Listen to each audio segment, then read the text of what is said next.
कौन होता है भाई, दोस्त या दुश्मन? मैं कहता हूँ दोस्त भी होता है, दुश्मन भी होता है। प्लीज़ मेरी बात को पूरा सुनना।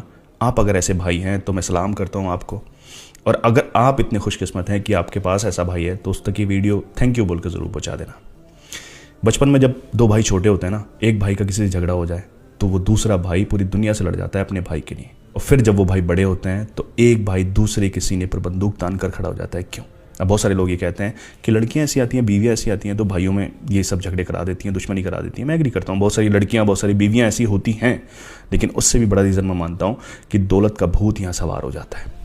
एक भाई जो अपने परिवार के लिए सब कुछ कर रहा होता है, एक टाइम पे न जाने उसको क्यों ऐसा लगने लगता है कि मैं ही इनका पालनहार हूँ, मैं ही इनको सब रिस्क दे रहा हूँ, और अगर मैं सिर्फ इनको पालता रहा तो मेरे बच्चों का क्या होगा, मेरे बच्चों के फ्यूचर का क्या होगा।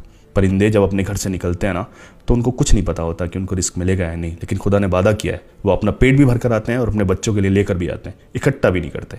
हम इंसानों को क्या हो गया, हमको लगने लगता है कि सिर्फ हम ही कमा रहे हैं, लेकिन ये पता नहीं होता जब हम इकट्ठा रहते हैं तो खुदा किसके नसीब से दे रहा है। मैंने बहुत सारे घर अपने गाँव में, अपनी रिश्तेदारियों में ऐसे देखे हैं कि जब वो इकट्ठा थे तो अमीर थे, उनके घरों में बरकत थी। फिर जब वो अलग हुए, उनको लगा ना कि हम अलग अलग होकर और ज़्यादा अमीर होंगे।